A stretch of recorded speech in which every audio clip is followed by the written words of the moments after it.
Welcome to the Problematic Podcast, where I interview leaders who are solving important problems and helping improve people's lives.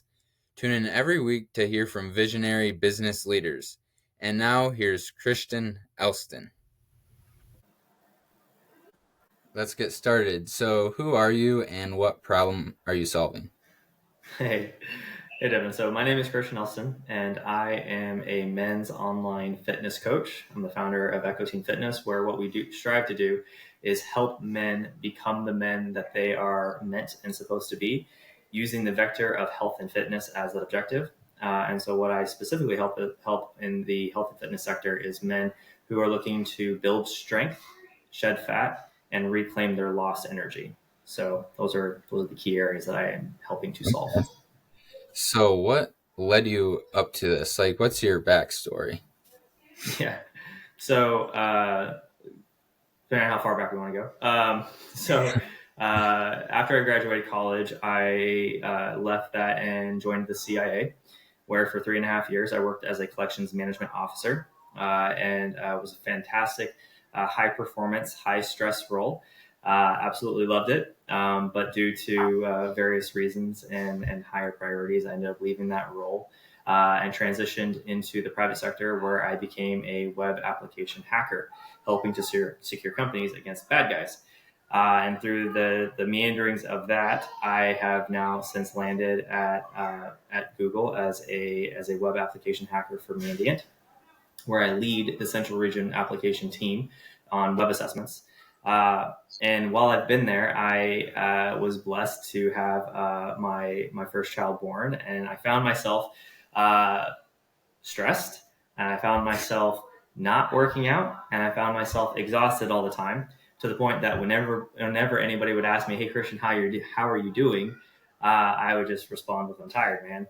Um, and so I set out to fix that, and I set out to experiment, and I set out to figure it out. And I leaned on my background as a NASM certified personal trainer.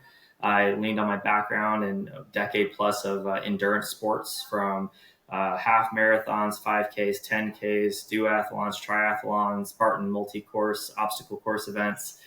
I leaned on all that experience, and I formulated a protocol to help fix my energy. Thankful to say that it has radically changed it. And every single guy that I have been fortunate to give the protocol to has experienced and reported back to me just radical changes in their energy. And I thought, hey, if this could help me, maybe I could help some other people. And so, leaning on my background as an athlete, leaning on my background as a certified personal trainer, I launched Echo Team Fitness. Really? So, how did you find balance between having a family and having this business and working at Google or the CIA? I'll let you know when I figure that out. Um, balance. So life work balance is a very big topic that I wouldn't say I'm passionate about, but I feel strongly about it, because the CIA, cybersecurity, both of those career fields are career fields that are heavily prone to burnout, where there is no balance. What I've come to find, though, is that life is not all about balance. There are seasons that you ebb and flow through, where you have a higher focus on one than the other, and you just have to recognize that, and recognize when certain tasks have a higher priority than others. Um, for me, always and forever, it's faith and family. Those are my non-negotiable high priority items: faith and family. Third on that list is fitness. So faith, family, fitness. And then as those will always be high priority items for me. And then the other items I stack, and I ebb, and they give and they take. But I really try to make sure that I have my non-negotiables prioritized. That helps keep me grounded, as everything else is kind of fluxing depending on the season. Yeah. How has being a Christian or being religious shaped your business career? That's a fantastic question. So I truly believe that men are unique. I think that men have some unique struggles, and I think that men serve a vital role and a vital purpose in just the overall design of society and the overall design of the family. I think that they're absolutely needed. And I think that with that, there's some uh, echo chambers in our society that tries to either demean that or change what it means to be a man, tries to keep men from being the men that they were created to be, or tells them that there's something negative about that. And I wanted to counter some of that narrative. I wanted to really encourage men to be all that they were made to be. And that includes developing their strength and being the leaders, not only themselves, but also their families.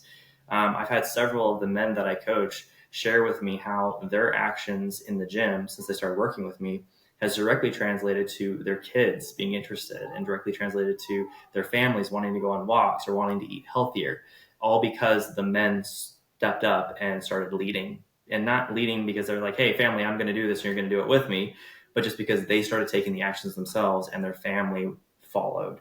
And so I think as a Christian, there is a tremendous responsibility that men have, and I want to help encourage and support and help men to develop into the type of men who carry out that responsibility well.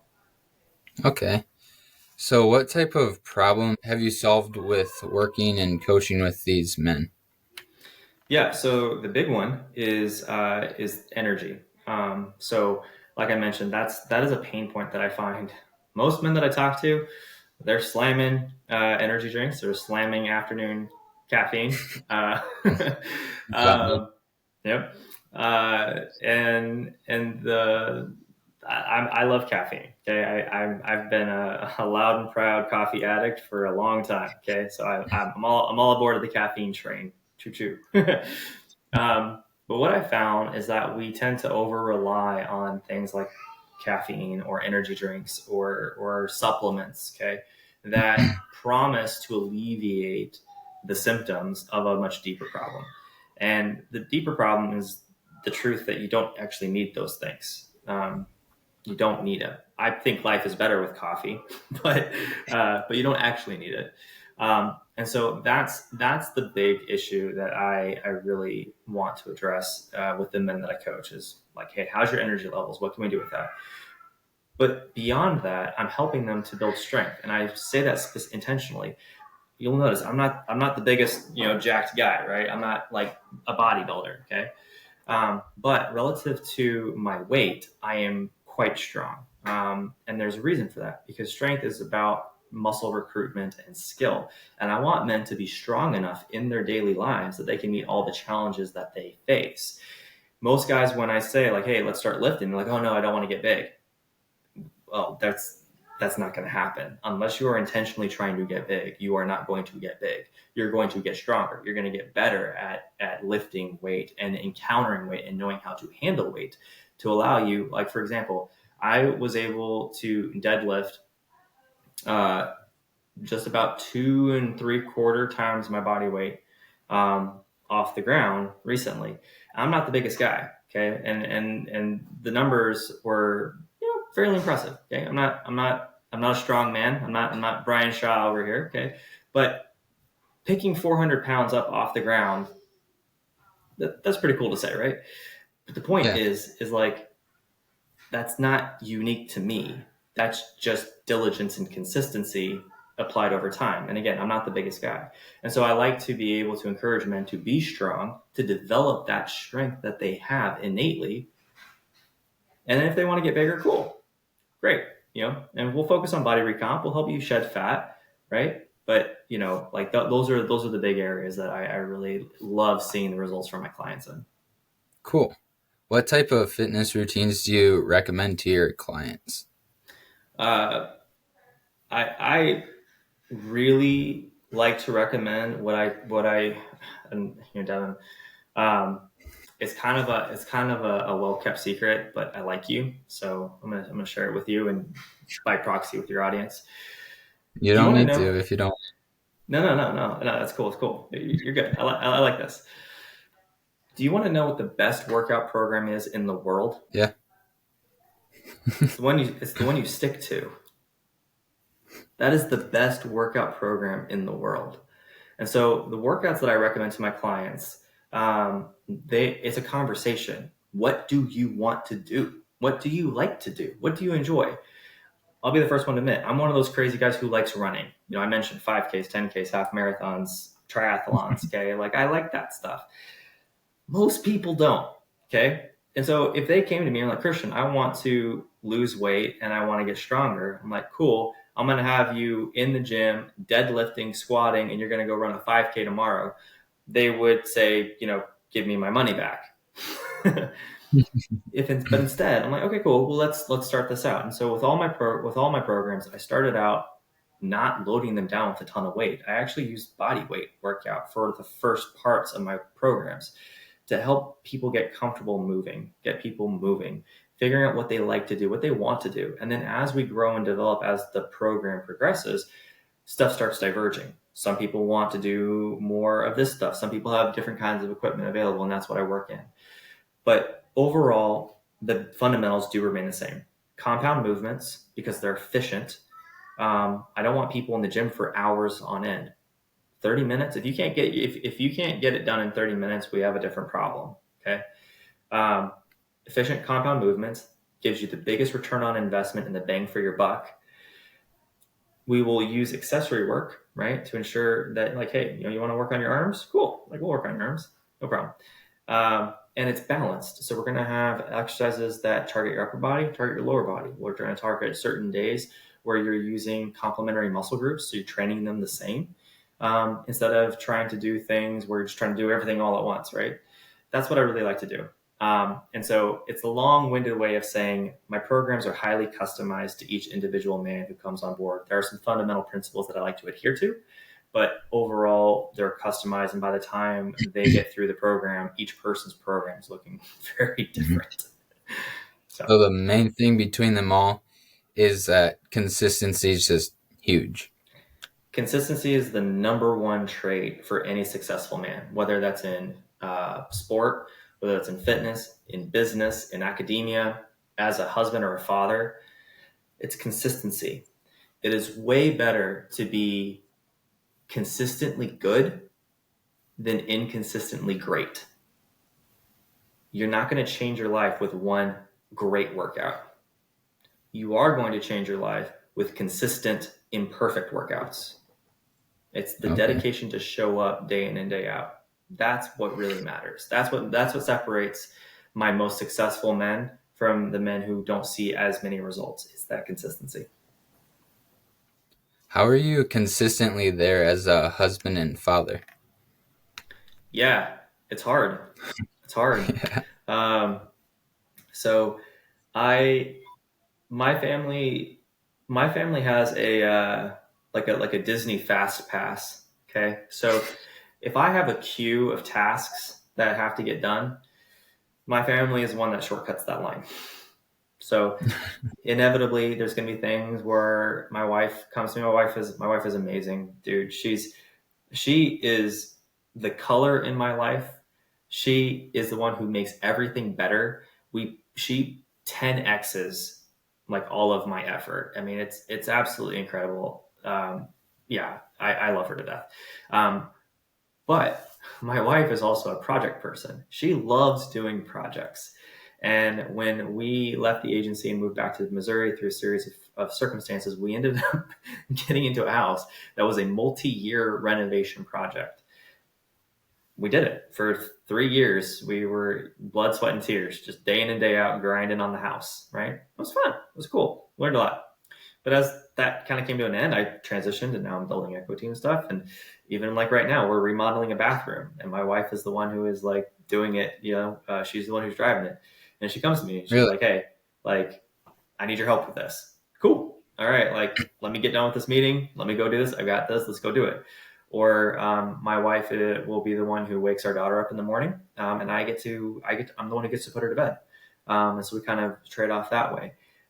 Throughout the day, I work from home. I'll take breaks, and anytime I go into the kitchen or anything, and I see my little girl there, I'm giving her hugs and kisses and playing with her, right? And like I said, it's the ebb and the flow, right? You gotta find those moments. I definitely do not want to be where I'm just in my office all the time, and that's the only memories that my wife or my child has of me. I want them to know that they can shortcut the line if they need something, or if it's not a super high important thing. then they let me know, and it's okay, cool. Let me just finish with what I'm doing, and I'll come help you. I don't know if Okay. that's the best answer, but that's kind of how I'm doing it in Good. this season. That's good. So, uh, what's your schedule look like between working at Google and having Echo Team Fitness? Yeah, yeah. So I'm laughing because this is actually something that I'm working on right now this week. So I'll be honest with you. I have so much on my plate. Um, if you picture like a gas range that has like 6 burners, okay, my my range has like 10 burners, and the entire back row is completely filled, and I'm worried that the pot's gonna boil over. Okay, so I literally am experimenting this week with a new tool that I've seen float around the social media sphere, which is designed to try to help me like plan out my tasks better. I'll be honest with you, that has resulted in this week I have been getting up about 3 to 3:30 a.m. Wow. Getting my Bible and prayer time in the morning, nailing my workout so I start my day energized, and then I get into my task and I start knocking out tasks. And my objective is to really get my tasks, whatever the most important task is that day, done by about 8 a.m. so that I then start my Google workday. And in consulting, I'm on clock 8 a.m. to about 5 p.m. Sometimes after hours, but usually that's that window in there. And so I'm responding to things in that window. And then from 5 to 7, I'm holding coaching calls. I'm working on other aspects of the business, doing house chores as necessary. And then from 7 to 8, it's family time, where I am off and I'm just focused on my family. And then after 8 p.m., we'll see how tired I am and if I can knock out another hour or two of work. And that's currently what the setup looks like. I don't know how sustainable that is, but Okay. in this season, that's what it's looking like. Okay. So, do you get enough sleep? The answer to that is most days, yes. This week, no. I'm somebody, and this is actually something where I put together. I told you that protocol that I figured out. I've actually put that together into just a couple of a page guide, and I've made it freely available. And this is actually something I talk about in that guide, which is the CDC recommends that on average, the average adult needs between 7 and 9 hours of sleep. But what that guidance doesn't say, unless you dig into it, is that 7 hours of sleep for some people is perfect. For other people, 7 hours of sleep is not enough. The assumption that 9 hours is better than seven is actually not a good assumption. Some people should not get 9 hours of sleep because if they get 9 hours of sleep, they feel like they got 5 hours of sleep and got hit by a truck. There is actually a range in there of where most people feel good. Now, 95 plus percent of people do not function well on less than 6 hours of sleep. Okay. So less than 6 hours of sleep, no good. Um, so for me, I'm somebody who really thrives on 8 hours of sleep, but most days as a husband and father, I'm getting about 7. And I can operate on 7. I just don't feel as good as at 8. This week, I'm hitting up against that 5.5, 6 hours of sleep. Now, 5.5 I can do for a day. But last night I went to bed at 9:15, and normally I'm in bed by 10:30. So I went to bed early last night and I got up early again this Nice. morning, because I knew that I needed to get that 6 hours of sleep. So to answer your question, I mostly get about 7 hours of sleep this week ish. I'm kind of operating on the smaller end of that, but you can sustain that for short periods of time. I could not sustain that indefinitely. Okay. Yeah, 7 hours is really good. Yeah, yeah. So, with Echo Team Fitness, Mhm. working with these men, are there any like bad habits you've consistently seen across the board with a lot of them? Yeah, yeah, I have. So there, if you spent any time around the fitness community, there's really two schools of thought when it comes to losing weight. Most guys, they want to lose some weight. Most guys could stand to lose a few pounds of fat. Okay, um, and so if you spend any time around the fitness community, there's usually two modes of thought. There's the calorie counters who are like, we got to track everything. And then there's the intuitive eaters. And like, oh no, don't track anything, just eat till you're full. Okay. I actually embrace both. But what I find is most men who come to the program really grate against the calorie counting. And the reason why I have guys do calorie counting, and specifically overall calories and macro counting, and it's because the one problem with intuitive eating that I have is it doesn't work unless you've built your intuition. Right. Intuitive eating is not intuitive eating if it's not intuitive, right? And you can only develop intuition if you hone it. And so all of my guys, I start them out with tracking their food. Okay. And I actually really do my best to try to help them. So I try to put together meal plans. I try to put together guidance on the macros and calories to help them achieve their goal. I'm not a certified nutritionist. So the meal plans I put together are more suggestions and more designed to give them inspiration on eat something similar to this. Okay. Just to make it easy. But we do the calories, we have them track their macros. That's about it. I don't have them track micronutrients or anything like that for a period of time in the program, and then I slowly start transitioning them to the intuitive eating. And what I find is the reason for that is because I want them to build up the tool of awareness. And what I find is that the guys who are best about tracking tend to do the best because they're constantly aware of what it is that they're putting into their body. The guys who tend to go way more into intuitive eating when they haven't honed their intuition tend to have a harder time once either we transition to less accountability or items of that nature. It makes it a little bit harder. And so I that is the one thing that I see most commonly is most people don't like to track because they feel like it's a burden and it's slow and it's like I don't want to do it. But there's a reason to the madness, if that makes sense. So, where do you see Echo Team Fitness in 10 years from now? Oh man. So my mission with Echo Team is I want to change 10,000 men's lives. That's Okay. that's the goal. And so I hope in 10 years I would have hit that goal, and I am on to 100,000.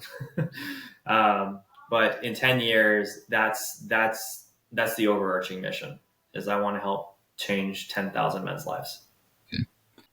So, another question. What's your favorite productivity hack for entrepreneurs? Yeah. One of the things that I really like to do is I like to habit stack. Okay, and habit stacking is a practice where you take something that you're already doing and layer another habit onto it. And the point of anchoring a new habit with an existing habit makes it more likely that you're going to build that new habit. So, for example, I'm actually rehabbing a knee injury. I just recently did a Spartan trifecta weekend on a knee that wasn't completely healed up, and I re-injured it. not Oh, the smartest, not the smartest thing. It's nothing major. It's just it's an overuse injury, so I just need to take it easy. But I have a lot of meetings. I'm somebody. I lead a team. I am very involved with tons of things at work, and so one of the things that I like to do is actually take walks or get sessions in on the bike while I'm in meetings. If I have a meeting where I'm not really contributing too much, I'm more in receive mode, then I'm going to get a workout in, or I'm going to take a walk while I'm listening to that, or I'm going to hop on the bike. That way I'm still getting activity in. I'm rehabbing my knee, but I'm also, still being present with my meeting. That's probably the one that I think is my favorite one. The second one that I'm going to give you, and this is actually part of my energy management protocol, which is caffeine delay. So what I find is that most people wake up and the first thing they do is they hit that on button on their coffee pot. And the truth of the matter, not to get too sciencey with you, but there's a whole slew of reasons about why you actually want to not do that. And actually wait to have your cup of coffee until about 60-ish minutes after you've woken up. And the reason why I like that productivity hack is because it doesn't help you in the morning. It helps you in the afternoon. It Okay. helps so that you don't have a massive crash in the afternoon. We can talk about why that is. But yeah, that's another one. It makes it harder. It makes your mornings a little bit harder. And I love coffee, as I've already said. But if you can delay that coffee consumption by about 60 minutes, your afternoon is going to be better. Cool. So, when should you actually stop drinking caffeine? Yep. So actually, we'll use you as an example, Devin. When do you want to go to bed? I like to go to bed at 10 p.m. Okay. For most people, caffeine has a half life of about 8 hours. So for some people, it's a little bit shorter, depending on your metabolism. For others, it actually might be a little bit longer. So this is something that you need to play with. But for a good starting point is about 8 hours. So what that means is that 8 hours after you drink coffee, half of the caffeine is still in your system. Okay. So working backwards then from that, if you want to go to bed at 10 p.m., you probably should cut coffee off about 1 to 2 p.m. So actually, I did this today. I had my last cup of coffee, iced coffee, because it was super hot today, at Okay. right about 1:45. So I'm hopeful that by the time 9:45 comes around, 10 o'clock, I should be fine to go to sleep. Okay. So, I shouldn't have drank the coffee right before this call. You probably shouldn't have. You're probably going to be tossing and turning later tonight. I'm sorry. I won't do it tomorrow. Good. Good. Okay. So, thanks so much for coming on. And how can listeners get involved and support your mission? Yeah, thanks for asking, Devin. Um, uh, my main platform is actually on Instagram. If people can find me there at Echo Team Fitness, ECHOTEAMFITNESS. I've also got a website, echoteamfitness.com. Yeah, give me a follow, drop me a message. I'm super friendly. I'd love to be able to chat with you and be able to help encourage and motivate as I can. So yeah, check me out. Awesome. Thank you so much. Thank It, you, it Devin. was great having you on.